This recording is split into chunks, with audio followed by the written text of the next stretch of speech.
Según el Instituto de Estudios para el Desarrollo y la Paz, INDEPAZ, desde 2020 han asesinado a 16 líderes sociales en el departamento. Además, hubo 7 masacres. Las zonas más afectadas por la violencia desde que empezó la pandemia son los municipios que conforman el Catatumbo y la zona rural de Cúcuta. Durante el 2020, la empresa Ecopetrol vio amenazada su producción de petróleo y gas por la acción de los grupos armados ilegales. Cortesía Catalina Vázquez. Desde que empezó la pandemia por el COVID-19, la situación de seguridad en Norte de Santander vive uno de sus momentos más complejos.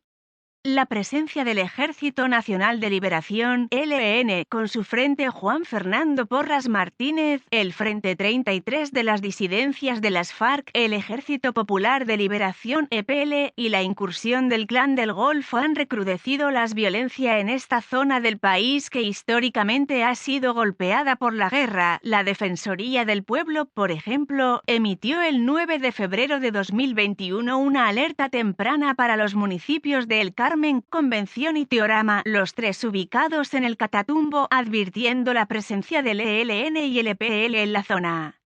La entidad aseguró que el enfrentamiento entre estos dos grupos armados compromete la seguridad de líderes sociales, transportadores, comunidades indígenas y en general de toda la población. Fue en jurisdicción de estos 3 municipios donde comenzaron las tensiones que terminaron por desencadenar la confrontación violenta entre las dos guerrillas, más exactamente en el corregimiento Frontera, Teorama, y las veredas Caño Azul y la cooperativa Convención, así como en los territorios indígenas del pueblo Barí en el extremo norte de los municipios de Teorama, Convención y El Carmen, límites con la República Bolivariana de Venezuela, aseguró entonces la Defensoría. Sin embargo, la guerra que se vive en el Catatumbo va más allá de estos grupos.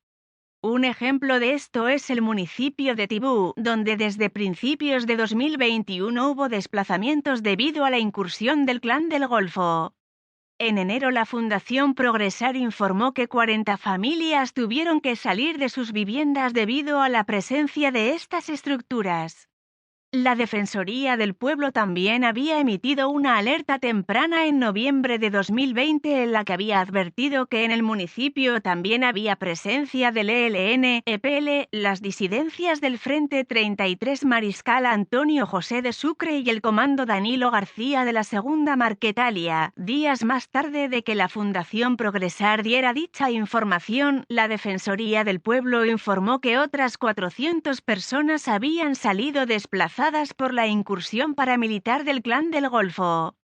Además, en los últimos días del primer mes de 2021 hubo una masacre en la que fueron asesinadas 3 personas en Tibú. Estos gravísimos hechos ocurren en un contexto de incursión paramilitar de las autodefensas gaitanistas de Colombia, ocurrida en el área rural de Cúcuta el pasado 14 de diciembre, sin que haya una respuesta oportuna y adecuada por parte de las autoridades civiles, policiales y militares, señaló la Organización de Derechos Humanos Progresar. Y esta confrontación entre los grupos armados afectó también a Ecopetrol, quien cuenta con pozos petroleros en Tibú y de gas en Sardinata.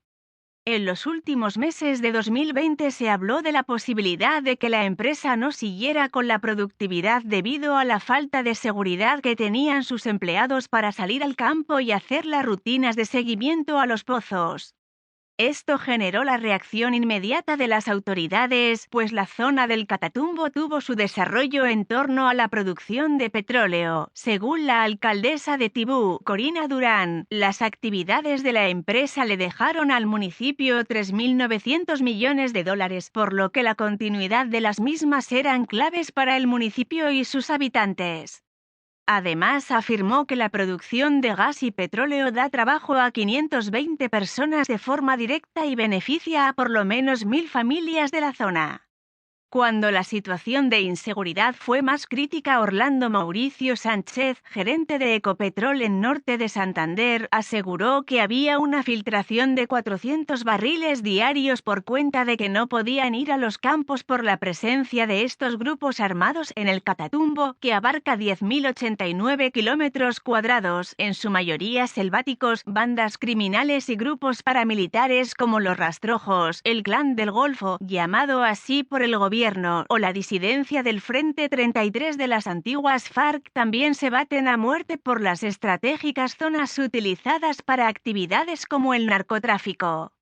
La confrontación constante que se vive en la región es atizada por situaciones como el incumplimiento del acuerdo de paz, las dinámicas violentas que sacuden la frontera con Venezuela y la revictimización de los sobrevivientes, denunciaron este viernes líderes de la zona. Los Rastrojos deciden quién vive y quién muere, qué se hace y qué no se hace. Nosotros queremos insistir en la responsabilidad que tiene el Estado colombiano y las autoridades en dar una respuesta inmediata a la emergencia humanitaria y crear garantías para que los campesinos puedan retornar con seguridad y de manera voluntaria, aseguró Wilfredo Cañizares, líder defensor de derechos humanos y director de la Fundación Progresar. La frontera con Venezuela. La posición geográfica del departamento es otro de los problemas. En la frontera con Venezuela hay 3.000 hectáreas de coca. Por ahí funcionan las más grandes rutas del contrabando y las autoridades no se dan cuenta. Desde aquí se organizan secuestros, extorsiones y amenazas a ganaderos, arroceros y comerciantes.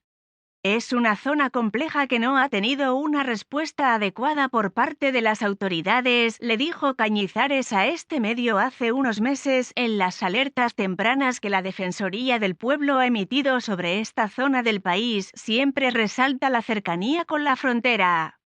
Más allá de la presencia y actividades de estos grupos de un lado y del otro, una de las problemáticas más grandes es la importancia que tiene el paso fronterizo para las comunidades campesinas e indígenas. En esta zona hay dos tribus binacionales como lo son los Bari y los Yugpa. El tránsito en la frontera para las comunidades campesinas e indígenas ha significado parte de la dinámica económica, social y cultural desde antes de la creación de las repúblicas, además de una estrategia de supervivencia de la población desde la incursión del paramilitarismo en la región a finales de los años 90, pues para cuando se intensificaba la violencia, un mecanismo de autoprotección ha sido trasladar sus caseríos a territorio venezolano para luego retornar, aseguró la Defensoría. En la frontera entre ambos países hay una guerra cazada entre el ELN y los Rastrojos, otro de los grupos que hace presencia en el Catatumbo. La Defensoría ha alertado a la población sobre posibles plantaciones de minas antipersonales instaladas en territorios como Tibú. La violencia en Cúcuta. La batalla entre el ELN y los Rastrojos llegó hasta la zona rural de la capital de Norte de Santander. La violencia en esta zona del departamento aumentó este año con la guerra entre guerrillas y grupos paramilitares. Según habitantes de los corregimientos de Palmarito y Banco de Arena, el Clan del Golfo llegó hasta esa zona ante una llamada de auxilio de los Rastrojos cuando estaba a punto de perder la confrontación contra el ELN. Cuando los paramilitares llegaron, en diciembre de 2020, nos reunieron a toda la comunidad y se presentaron. Uno de ellos nos dijo: mire, no se preocupen, ustedes avisen a la policía y al ejército que nosotros estamos aquí. Ellos ya saben y contamos con su apoyo porque tenemos la misión de sacar al ELN de la frontera, le dijo un habitante de la zona a este medio en abril de 2021. La intención de los grupos paramilitares de sacar al ELN de esta zona es porque le dejaría la puerta abierta para poder terminar de entrar a Tibú y por ende al Catatumbo. Esta zona tiene el mayor número de cultivos de coca del país. De acuerdo con el Sistema Integrado de Monitoreo de Cultivos Ilícitos (SIMC), hay 41.000 hectáreas de coca, 20.000 de las cuales están en Tibú. La Defensoría del Pueblo advirtió de esta situación desde marzo del 2020, cuando ya empezaban a evidenciar una guerra sin tregua entre el ELN y los Rastrojos.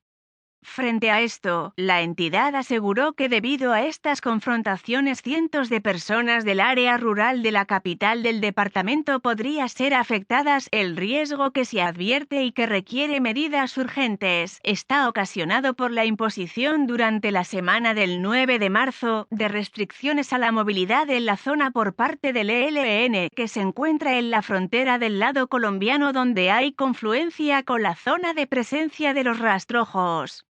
Ello evidencia el traslado de la disputa territorial entre estos dos grupos hacia territorio colombiano como resultado del proceso de expansión y retoma del control anunciada la guerrilla.